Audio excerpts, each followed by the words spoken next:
নমস্কার বন্ধুরা, welcome to ST unique sports. বন্ধুরা, এই ভিডিওতে আমরা কথা বলবো কিছু ফুটবল আপডেট নিয়ে, যেখানে আইএফএ শিল্ডের আগেই কিন্তু বড়সড় সুখবর পেল ইস্টবেঙ্গল, সেই নিয়ে আপডেট শেয়ার করব।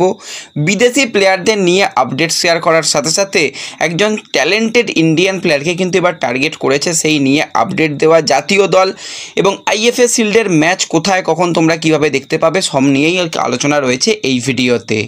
তাই ভিডিও শুরু করার আগে একটাই রিকোয়েস্ট, চ্যানেলে যারা প্রথমবারের জন্য এসেছো মনে করে চ্যানেলটাকে সাবস্ক্রাইব করে নিও, তাহলে প্রিয় দলের খেলার সমস্ত আপডেট তোমরা এখানে পেয়ে যাবে।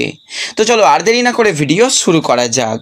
তো প্রথমেই যদি আমরা একটুখানি আইএফএ শিল্ড নিয়ে কথা বলি, তো উদ্বোধনী ম্যাচ কিন্তু ইস্টবেঙ্গল খেলবে 8 তারিখে, মাঝখানে আর একটা দিন রয়েছে, তারপরেই কিন্তু ইস্টবেঙ্গলের কিন্তু প্রথম ম্যাচ রয়েছে। তো প্রথম ম্যাচে নামার আগেই কিন্তু ইস্টবেঙ্গল শিবিরে কিছুটা হলেও সুখবর বলতেই হয়, কারণ ইস্টবেঙ্গলের প্রথম যে ম্যাচ রয়েছে সেই শ্রীনিধির বিরুদ্ধে কিন্তু তারা প্রথম ম্যাচে নামবে, এবং শ্রীনিধি যে দলটা নিয়ে আসছে সেটা মূলত তাদের রিজার্ভ টিম, সেখানে কোনো রকম খুব সম্ভবত বিদেশি প্লেয়ার নেই এবং সিনিয়র দলের ফুটবলাররাও খুব কম রয়েছে, রিজার্ভ টিম নিয়ে আসছে। তো এই জায়গাতে ইস্টবেঙ্গলের সবথেকে ভালো সুযোগ হচ্ছে প্লেয়ারদের পরীক্ষা নিরীক্ষা করে নেওয়া, কারণ অনেক রিজার্ভ টিমের প্লেয়াররা সুযোগ পাবে। আজকেও রেজিস্টার এখনও পর্যন্ত আমি যখন ভিডিও বানাচ্ছি করেনি, রেজিস্টার করালে অবশ্যই তোমাদের বলে দিতাম কাদের রেজিস্টার করানো হয়েছে।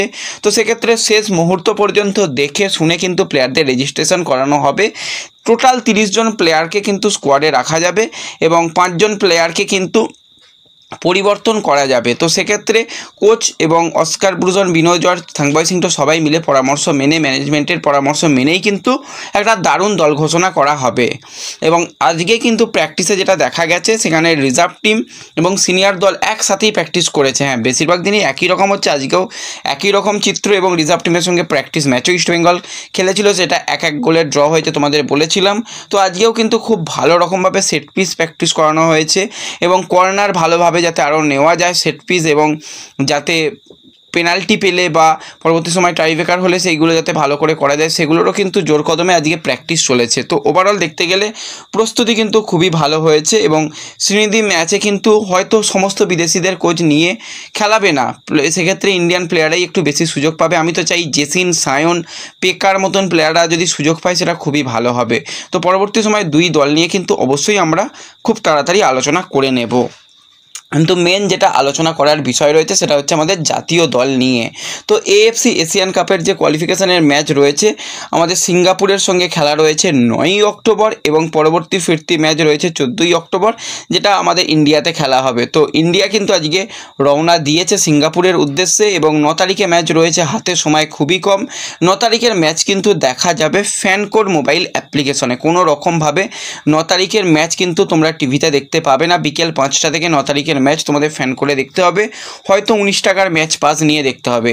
তো যারা খেলা দেখতে চাও অবশ্যই তাদের জন্য একটাই রিকোয়েস্ট, চ্যানেলটাকে সাবস্ক্রাইব করো সবার আগে করে। দেখবে ডেসক্রিপশন বক্স এবং পিন কমেন্টে হোয়াটসঅ্যাপ চ্যানেল এবং টেলিগ্রাম চ্যানেলের লিঙ্ক রয়েছে, সেখানে জয়েন হয়ে যাও। আশা করছি কোনো রকম খেলা দেখা নিয়ে সমস্যা হবে না, তোমরা কিন্তু খুব ভালোভাবে খেলা দেখতে পাবে। এবং যেটা আমাদের ইন্ডিয়াতে ম্যাচ রয়েছে সেই ম্যাচগুলো কিন্তু জিও হটস্টার এবং স্টার স্পোর্টস নেটওয়ার্ক চ্যানেলে তোমরা দেখতে পাবে, সেক্ষেত্রে টিভিতে দেখার সম্ভাবনা রয়েছে, কোনো রকম অসুবিধা নেই। কিন্তু তার আগের যেটা ম্যাচ সেটাকে কিন্তু শুধুমাত্র মোবাইল অ্যাপ্লিকেশন দিয়ে দেখতে হবে। এবং আইএফএ শিল্ড নিয়ে অনেকে জানতে চাইছিলে, আইএফএ শিল্ডের ম্যাচ কিন্তু কিশোর ভারতী এবং কল্যাণী স্টেডিয়ামেতেই কিন্তু গ্রুপ স্টেজের ম্যাচ রাখা হয়েছে, আর ফাইনাল ম্যাচ ওয়াইভিকে স্টেডিয়ামে। প্রত্যেকটা ম্যাচ কিন্তু দুপুর 3টে থেকে হবে, এবং প্রথম ম্যাচের জন্য কোনো রকমভাবে টিকিট লাগছে না, একদম এটা চূড়ান্ত। প্রথম ম্যাচে যারা মাঠে যাবে ভাবছো, মাঠে চলে যাবে, তাড়াতাড়ি পৌঁছে যাবে, অবশ্যই তোমরা মাঠে প্রবেশ করতে পারবে, কোনো রকম অসুবিধা নেই। আর যারা বাড়িতে বসে খেলা দেখবে, খেলা দেখতে যেতে পারছো না, তাদের জন্য কিভাবে তোমরা খেলা দেখবে একটুখানি তোমাদের সঙ্গে শেয়ার করি। টিভিতে কোনো রকমভাবে খেলা দেখার কোনো অপশান নেই, তো টিভির কথা সম্পূর্ণ ভুলে যাও। তো সেক্ষেত্রে তোমাদের করতে হবে কি, মোবাইলেই খেলা দেখতে হবে।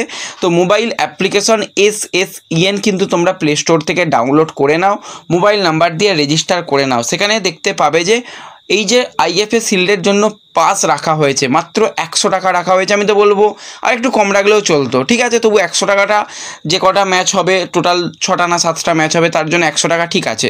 তো টুর্নামেন্ট পাস তোমরা 100 টাকা নিতেও পারো, নাও নিতে পারো, কোনো রকম অসুবিধা নেই। আমি তো পাস নিয়েছি, যখন কোনো রকম অসুবিধা আশা করছি হবে না। তো আবারও বলছি, যারা খেলা দেখতে চাইছো চ্যানেল সাবস্ক্রাইবটা করে আমাদের WhatsApp channel, Telegram channel, Facebook পেজে জয়েন হয়ে যাও, সেখানেই খেলা দেখার ব্যবস্থা পেয়ে যাবে। আর যারা মনে করবে সাবস্ক্রিপশন নিতে পারো, 100 টাকা মাত্র সাবস্ক্রিপশন লাগছে, সমস্ত ম্যাচ দেখানো হবে, তো অবশ্যই তোমরা সাবস্ক্রিপশন নিয়েও খেলা দেখতে পারো, কোনো রকম অসুবিধা নেই। তো এবার যদি আমরা সরাসরি একটুখানি ট্রান্সফার নিউজ নিয়ে কথা বলি, তোমাদের কয়েকদিন আগেই জানিয়েছিলাম 33 বছর বয়সী ক্যামারুনের সেন্টার ফরওয়ার্ড পজিশনের প্লেয়ার রাফায়েল মেসি বাউলি, সে কিন্তু জামশেদপুর এফসিতে চূড়ান্ত। এবার রাফায়েল মেসি বাউলি সে কিন্তু জামশেদপুরের শিবিরে যোগদান করেছে এবং দলের সঙ্গে অনুশীলন শুরু করেও দিয়েছে। এটা তো একটা দারুণ ব্যাপার। প্রাক্তন ইস্টবেঙ্গলের প্লেয়ার রাফায়েল মেসি বাউলি সে জামশেদপুরে গেল। এর আগেও ইস্টবেঙ্গল থেকে ড্যানিয়াল চিমাচুকু সে জামশেদপুরে গিয়ে আমরা দেখেছিলাম চিমাচুকু নেক্সট লেভেলের পারফরমেন্স এবং সেখানে শিল্ডও জিতে নিয়েছিল। তো সেই জায়গায় মেসি বাউলি গেছে, দেখা যাক মেসি বাউলি আশা করছি ভালো পারফরমেন্স তুলে ধরবে। অনেকটা সময় সে ইন্ডিয়ান ফুটবলে কাটিয়েছে জামশেদপুর ইস্টবেঙ্গলে। তো প্রথমে ছিল কেরালা ব্লাস্টার্স, তারপরে ইস্টবেঙ্গল, এবার নতুন তার গন্তব্য জামশেদপুর। আশা করছি সে ভালো কিছু করতে পারবে। এবং এর সাথে সাথে আরও এক বিদেশি প্লেয়ারকে নিয়ে আমরা আমাদের চ্যানেল থেকে আগেই আপডেট তোমাদের শেয়ার করেছিলাম, তারই কিন্তু অফিসিয়াল কনফার্মেশন আজকে এসে গেল। সেটা আর অন্য কেউ নয়, ম্যাজিশিয়ান অর্থাৎ মাদি তালাল। 28 বছর বয়সী এই ফ্রান্সের অ্যাটাকিং মিডিয়র নামও কিন্তু অফিসিয়ালি আজকে ঘোষণা করে দিল জামশেদপুর। তো তালালের যদি আমরা পারফরমেন্স নিয়ে কথা বলি, শুরুটা হয়েছিল তার দুর্দান্তভাবে পাঞ্জাব এফসি, পরবর্তী সময় ইস্টবেঙ্গল। আইএসএলে টোটাল 32টা ম্যাচ খেলেছে, সেখানে 7টা গোল 11টা অ্যাসিস্ট করতে দেখা গেছে। এছাড়া ডুরান্ড কাপ, সুপার কাপেও কিন্তু তার গোল রয়েছে। এএফসি চ্যালেঞ্জ লিগে ইস্টবেঙ্গলের জার্সি গায়ে কিন্তু 3টে ম্যাচে 3টে অ্যাসিস্ট, 1টা গোলও ছিল। তো ওভারঅল কিন্তু একটা দুর্দান্ত প্লেয়ারকে পেয়ে গেল জামশেদপুর।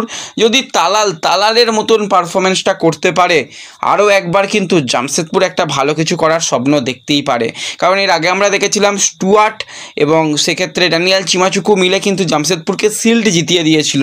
এবার তালাল আর মেসি বাউলি এবং সঙ্গে রাইট আচিকাওয়া অ্যাটাকিং লাইনের প্লেয়ার রয়েছে এবং তার সাথে সাথে আরও যে সমস্ত প্লেয়ার রয়েছে তাদের নিয়ে কিন্তু জামশেদপুর ভালো কিছু করতে পারে, সেটা বোঝাই যাচ্ছে। এবং তাদের 6 জন বিদেশির মধ্যে 5 জন বিদেশি চূড়ান্ত হয়ে গেল, আর একজন বিদেশি প্লেয়ার সেও আশা করছি খুব তাড়াতাড়ি চূড়ান্ত হয়ে যাবে।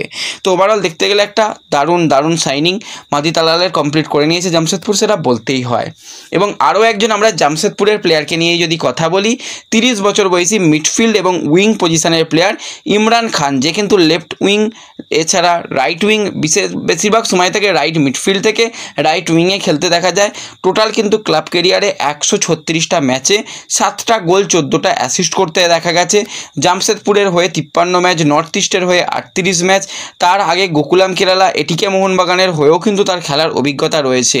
তো এই ইমরান খান কিন্তু বর্তমানে ফ্রি এজেন্ট রয়েছে এবং তার দিকে নজর রেখেছে আইএসএলের 2টি ক্লাব। একটি ক্লাবের নাম অবশ্যই তোমাদের বলে দিচ্ছি, সেটা হচ্ছে চেন্নাইন এফসি। তারা কিন্তু এই ইমরান খানকে চাইছে এবং আরও একটি আইএসএলের দল কিন্তু ইমরান খানকে টার্গেট করেছে। তো দেখা যাক শেষ পর্যন্ত কোন দলে ইমরান যায়, সেই দিকে আমাদের নজর থাকবে।